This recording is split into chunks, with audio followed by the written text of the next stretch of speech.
Eureka! The story so far. Force depends both upon the mass a thing has and upon how much acceleration you want to give it.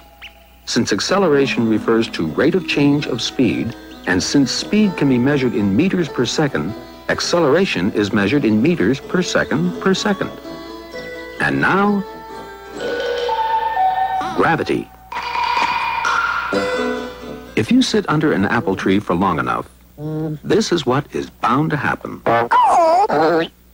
Which is very odd when you come to think of it, since we know that things like to keep on doing what they're already doing because of inertia, because they're lazy.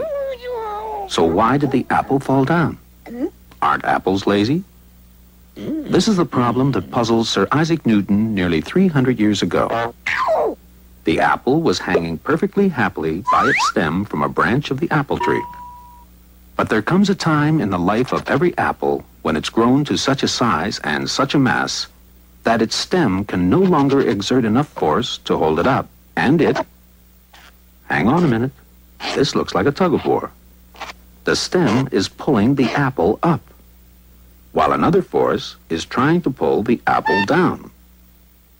What other force? Well, it must be the force of gravity. That's why things fall down, isn't it? Because gravity pulls them down. Yes, but why? What is gravity? Why does it pull things down? That's the question that had Newton guessing until he saw the apple fall and suddenly realized that all objects in the universe attract all other objects to some extent, but to such a small extent that we don't usually notice any movement. But the more mass objects have, the more they attract each other. Yes, we know that the apple hasn't got much mass, but the Earth has. Such a huge amount of mass, in fact, that its gravitational force is enough to attract every single thing that comes anywhere near it, from apples to acrobats, and from oil paintings to green bottles hanging on the wall. Once the force of gravity exerted by the Earth exceeds the force that is holding the object up, down it comes. But just how strong is gravity? Exactly how much force was there trying to pull the apple down from the tree? Well, let's work it out. We know that force equals mass times acceleration. So the force of gravity must equal the mass of the apple, say 100 grams, times the acceleration of the apple. But do falling apples accelerate? Do they go faster and faster the longer they fall? Try sitting under a very tall apple tree, and you'll soon find out.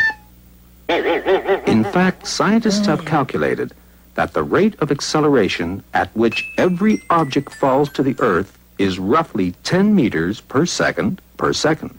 This applies to everything: acrobats, oil paintings, green bottles, and apples, of course. So we can now finish our calculation. The force of gravity pulling the apple down is 100 grams times 10 meters per second per second. And if you want to stop the apple falling, your hand must balance this exactly by pushing the apple up with an equal force. Amazing how complicated a simple little thing like holding an apple in your hand can be, isn't it? Let's simplify it. In honor of the man holding the apple, let's call a force that accelerates 100 grams at 10 meters per second 1 Newton. So that everyone will know that the force of gravity acting on the average apple is exactly 1 Newton. Conversely, that the force needed to hold up the average apple is also exactly 1 Newton. This makes life simpler, and it also shows you that 1 Newton really isn't very much.